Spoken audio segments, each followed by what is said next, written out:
and Joe sit down to chat. New ideas spark, they can't be that.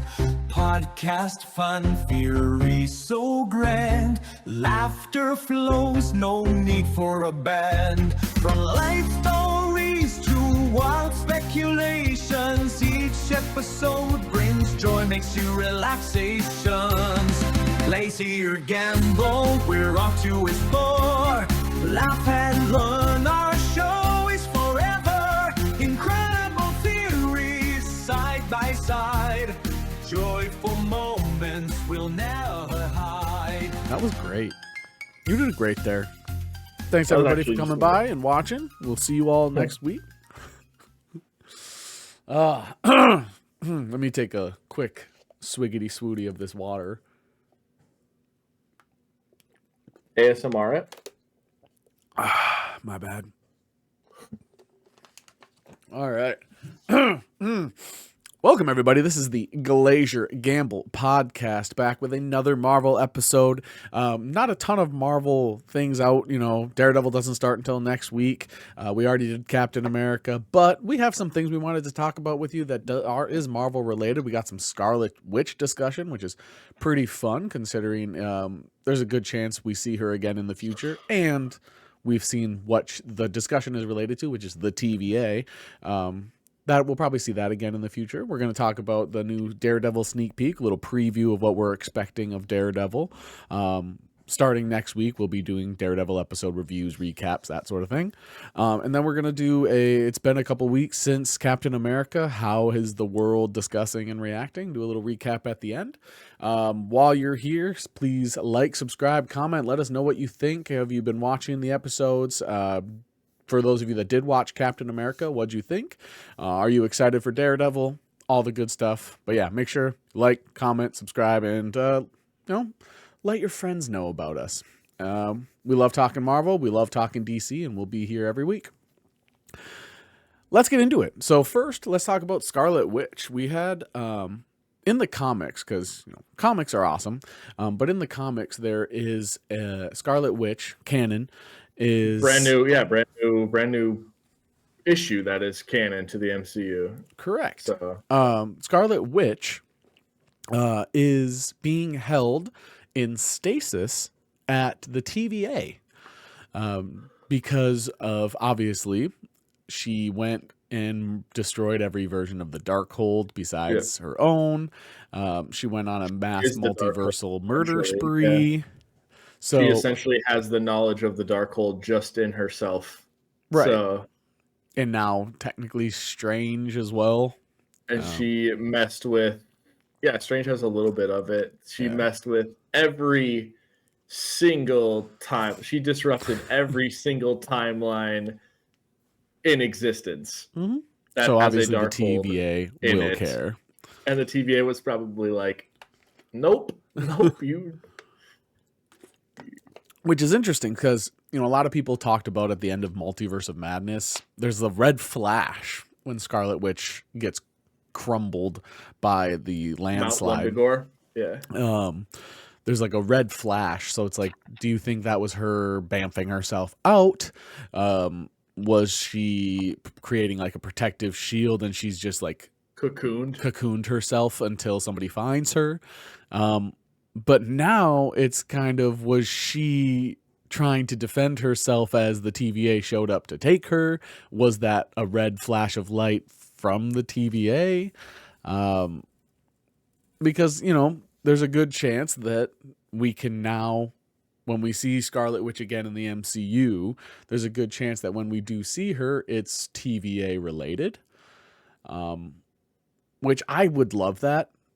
So...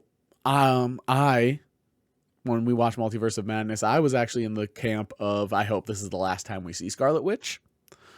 Sure. I thought her story was kind of over. I was fine with how it ended. I think her character has become extremely overrated due to the MCU-ification popularity. I just think it's also just the most popular female Marvel character. Mm-hmm. So, and I know that's not her fault. I mean, that's not No. the fault of anyone. Right, it's like a But song that gets played a million times. It's because it's a good song. It's just right, once it's played a million times, you don't really need to hear it again. right. Um, I think okay, from a Marvel standpoint, I think you have to keep her alive. Just for the fact that like you're more than likely going to do X-Men after Secret Wars. sure. You're gonna slowly influence more X-Men into the MCU after Secret Wars. And they know what everyone wants. They know what the fans want, and that's Mhm. some kind of House of M.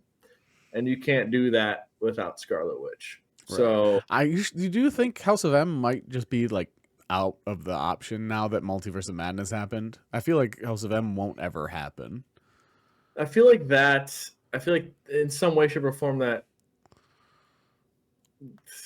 could happen. I mean, I don't know how they're going to do it after Secret Wars. Like Right. I don't know how the X-Men are getting brought into the MCU. I don't know that specific thing, or like I can't even idealize how that could happen or theorize how that could happen because because I don't want the Fox X-Men.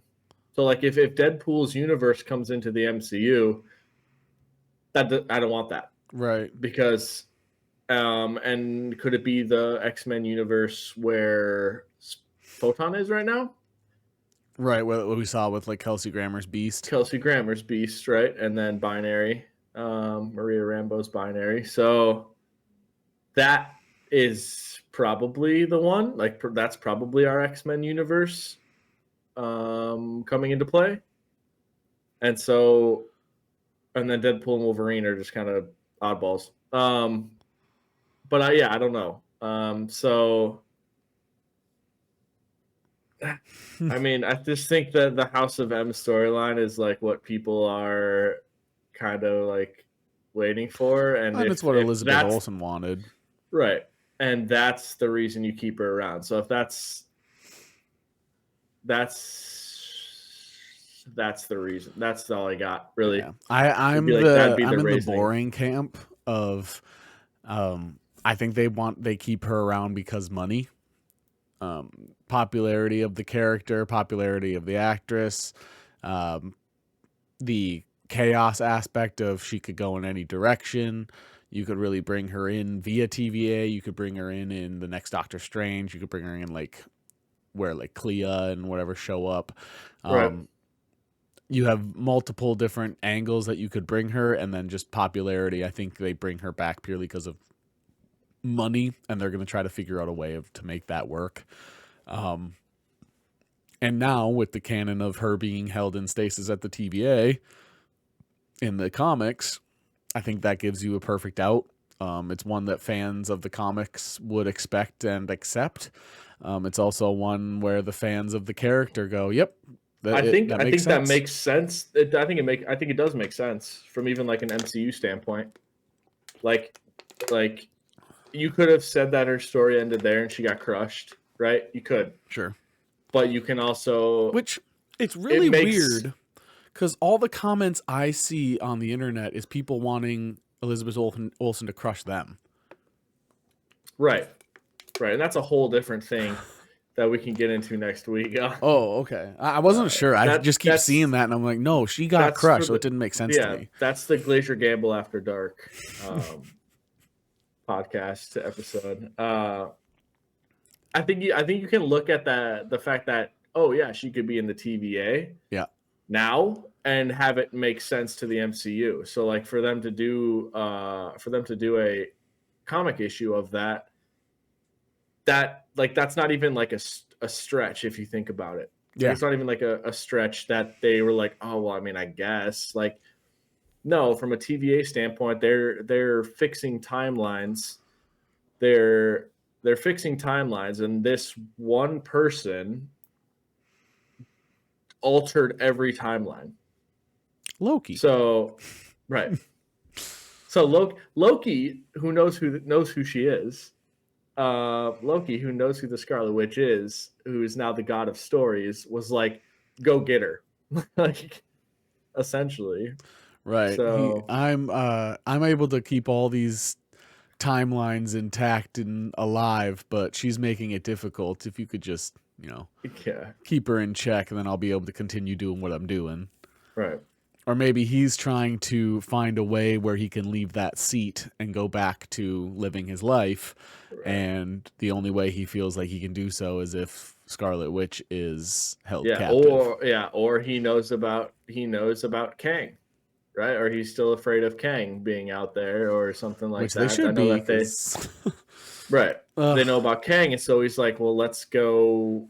I know she messed with every timeline, but let's go get her and hold her because I know how strong she is. So the since we're kind of doing like an overall Marvel recap, something I saw recently was somebody saying that the worst thing Marvel did recently was showing us that every version of Kang is Jonathan Majors. And that was one of the tweets I responded to, where I actually said that no, the biggest mistake they made was jumping ship from him before due process was done. right. Considering his like career has kind of been destroyed for He did. I mean, defending they himself. they did go through due process with him, and the fact that he was charged. Yep. He was charged, and he was found guilty somehow. Yeah, he was found guilty, and then they eventually were dropped. Yeah. So, and so I mean, I think they did do it right, right? Like, I mean, in theory, they did it right. Like, your main actor was charged with, some sort of domestic violence or domestic abuse. It's just crazy to me. Like, the face of the original, like the MCU early phase, was Robert Downey Jr., who's got a bunch of criminal history. Right. Like, you got Jeremy Renner, who held his wife at gunpoint. You got Jeremy Renner. I mean, and if you just want to expand to Disney in general, they picked Tim Allen to be their Santa Claus, who peddled cocaine, like was a drug mule. There's a lot, right. And then you have Jonathan Majors, who was basically found guilty of going too aggressive in his self-defense. It's just crazy to me. I understand why. Don't think for those of you who are like, oh my god, like I get it, but the charges have been dropped, so he basically zero criminal history now when it comes to this, since he's been an actor, and yet he still has no part. Kang is still just gone now, and people still hate the Robert Downey Jr. casting. So about Doom. Yeah. Doom, yeah. So they've changed the entire direction of what their plan is, and it just them saying that showing Jonathan Majors has all the versions of Kang, which they didn't. There's unlimited universes. They don't all have to be Jonathan Majors. Yeah, and you can't see all the way in the back of right. So either, you don't even have to say they were all Jonathan Majors. So there's one, but like two is no. They've handled every aspect of this poorly. Like they only just recently with Captain America and Daredevil and that they've only recently started handling it correctly anyway. Right. But anyway, I'll get off my soapbox. Scarlet Witch, I think she's coming back. Even if I don't necessarily want to, I think she will. And I think it makes total sense. And the comics have painted a direction and a pattern for us to go. So yeah, I think money-wise, that'd be a no-brainer. But Disney and Marvel have said that they're not going to make every decision based off money now. I just think this one is more than money. It's just mainly money. Outside of Scarlet Witch, next we did want to talk about, speaking of, we just mentioned Daredevil and Captain America. Daredevil released a final sneak peek before the first episodes come out next week. Intense. Yeah. Called Intense, yeah. And they released a 1 minute single shot fight scene between Bullseye and Daredevil. Right. Up a staircase, ironically. Yep, yeah. up a staircase, ended with him on the rooftop, and then Daredevil slingshotting or grappling up to the roof, jumping at him. Right. Which at first I was like, was that Daredevil? Because the way they had him land like Spider-Man. Sure. And I was like, obviously it's not going to be Spider-Man. There's just zero chance. Right. But with the fact that White Tiger and Muse are also supposed to be making an appearance in this here, show, right? with Punisher coming back, with Kristen Ritter teasing that she's coming. You've got like a bunch of the other characters. You never know who is going to make an appearance. Obviously, I don't think it's Spider-Man. That would be us jumping on the MCU ridiculous theory clickbait bandwagon. They wouldn't use Tom Holland's Spider-Man. They get limited appearances by him. Yeah, and it was way too thick to be Tom Holland. Like he actually had like thicker legs and an upper body. So sure. I was like, it's either Daredevil or like who else would use it wasn't Punisher, but yeah, it was probably Daredevil. Probably Daredevil or White Tiger makes sense, especially with that landing pose. Yeah, it was that. Yeah, arm up, armed. It was but the scene was good. You see Daredevil get stabbed multiple times, like throwing knives in his back, which is ridiculous because, like, obviously not like ridiculous in a bad way, like ridiculous crazy. The fact that the fight keeps going, let me take a deep breath.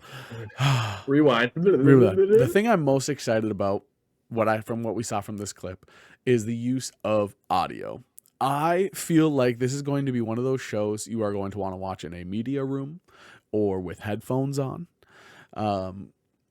The idea of watching it in like an open room feels like you're going to be wasting it, purely because in this 1 minute clip, there is a moment where they're cutting between the fight scene, and then the sound cuts out and you can hear both of them like heavy breathing. You can hear, that's Daredevil. You know what I mean? Like that's what Daredevil hears. Exactly. Like the audio is so intensified because of, him going into that radioactive like waste and losing his eyesight. Like all of his other sentences are crazy heightened. Right. So you're going to hear that too, which is, and super like cool. You hear the grazing against the railing. Like you could hear the subtle like grasp of his hand on the railing. You could hear the brush against the wall. And then during that cut, as they like move into Bullseye, and like have faded away from Daredevil, you start hearing the outside noise. You hear like kids outside, you hear cars, you hear both of their heartbeats going, like you do do do do, and on top of the outside noises.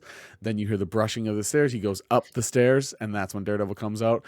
And all of a sudden, the sound goes from like when he gets to the roof, it's like you hear the street sounds, and you hear Bullseye's like heavy breathing and walking, and then grappling hook, Daredevil dive. That's when you hear like a cut of sound, and then the clip ends. And it's like, this is a 1 minute clip where they just like masterfully used audio to suck you in. Yeah. And I can't imagine you get the experience they're looking for without some sort of surround sound. That's what Daredevil is known for. Like they did that, and they kind of shot themselves in the foot here with Daredevil season 1, doing that massive like spiral staircase one shot fight scene, and which I'm not complaining about, but like it's just like a staple of Daredevil, and it's so cool how they're like, fans ate this up. Like let's give this we can fit this into any Daredevil project. And they did a little tease in She-Hulk. You got a little bit of a hallway scene. Yeah, he did a one shot into She-Hulk. One shot, yeah, he did. Yeah, probably we don't know. It could have been more. Yeah, and it was just, it's cool that they're like, all right, where do we fit this in? And how can we make this just the most badass fight scene possible? So, and this is post spine surgery. Yeah, for Bullseye. Yeah. So there could be a time where like he hits him in the back and probably ricochets off of it. It's not vibranium. It's not adamantium. It's a different element, but unobtainium. Still very, very strong. Yes. It's very strong. Yeah. I'm pretty sure Kingpin did that for him. Like Kingpin did the surgery. I thought Kingpin who broke his spine. He did, but I don't get how he would get from Kingpin's place to whoever would work on him. So maybe he's doing it so he's indebted to Kingpin still. I don't know. Maybe that's Kingpin's way of getting him indebted to him. Right. Yeah.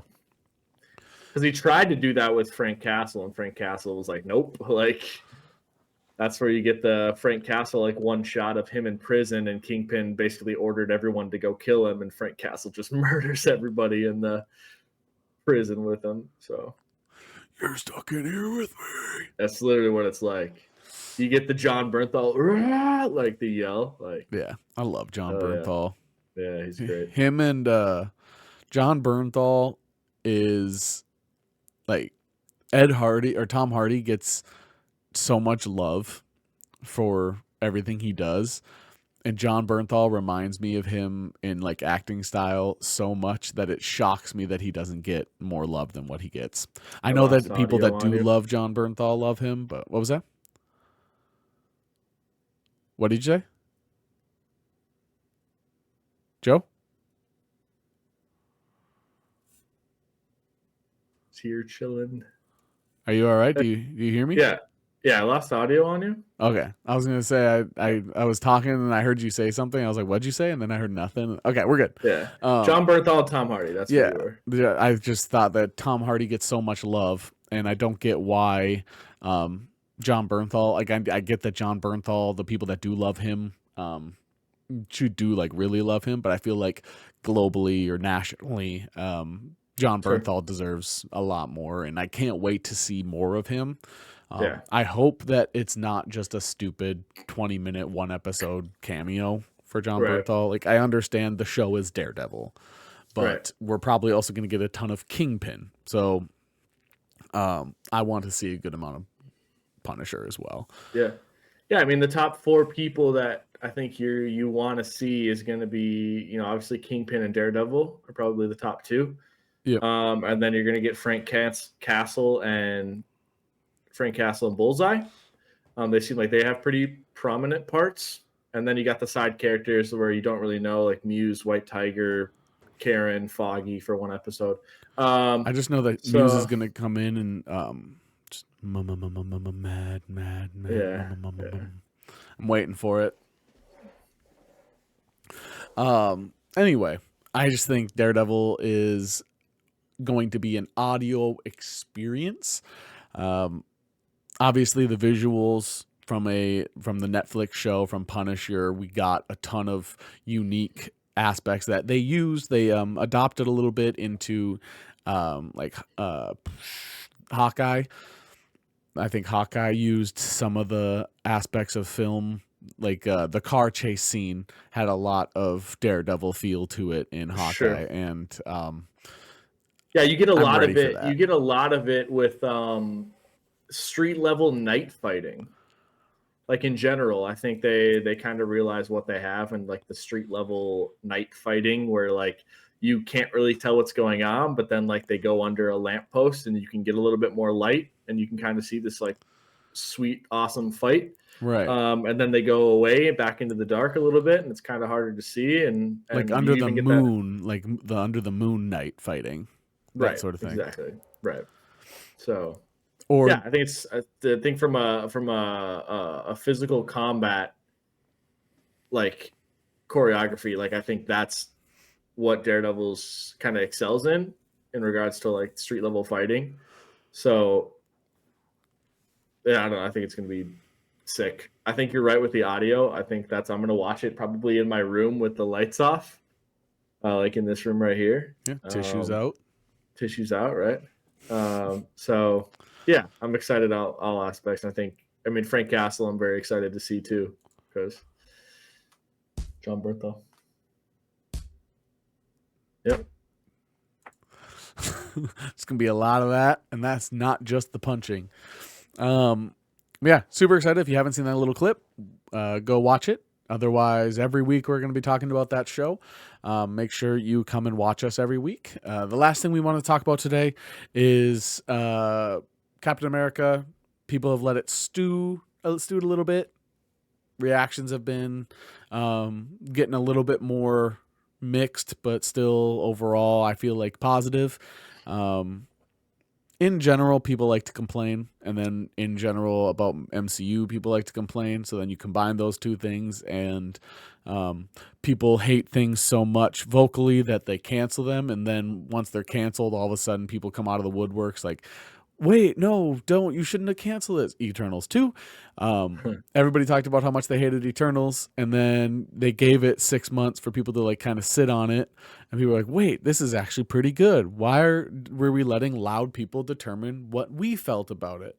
And then Captain America came out, and those loud people started complaining, and now you're letting loud people do your thinking for you again.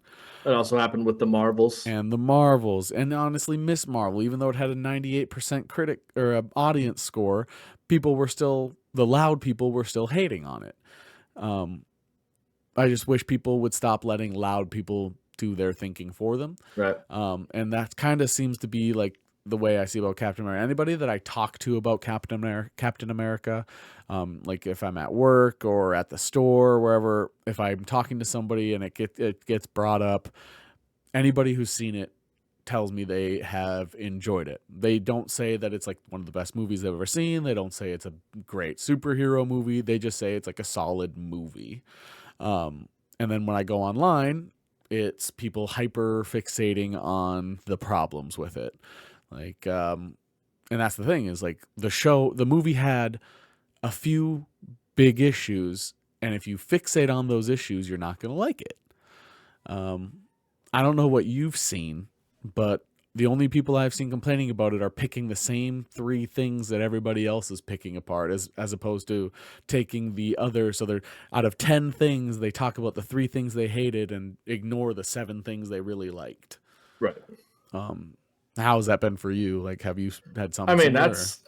Yeah, I see those same things too. I mean, people being like, oh, but this and that. I mean, no one complains about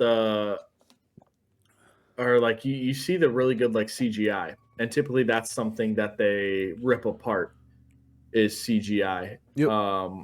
That's like the first thing they're like, wow, they put all this money into this, and this is what it looks like. Yeah. No complaints about Red Hulk's CGI. Like, I thought it was like flawless in what they wanted to do with it. I thought it looked great. Yeah, I just think most of the time for movies, especially like MCU movies too, you can get upset with like the power scaling. Like, it's not consistent.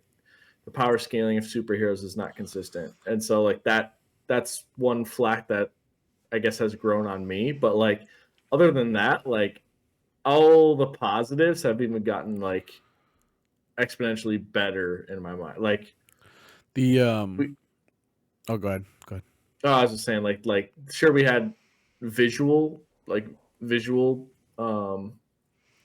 problems with it when we talked about it, but like no one's necessarily talking like, I'm not seeing people gripe about that. So like that's a unique gripe to us or to a small few. Sure.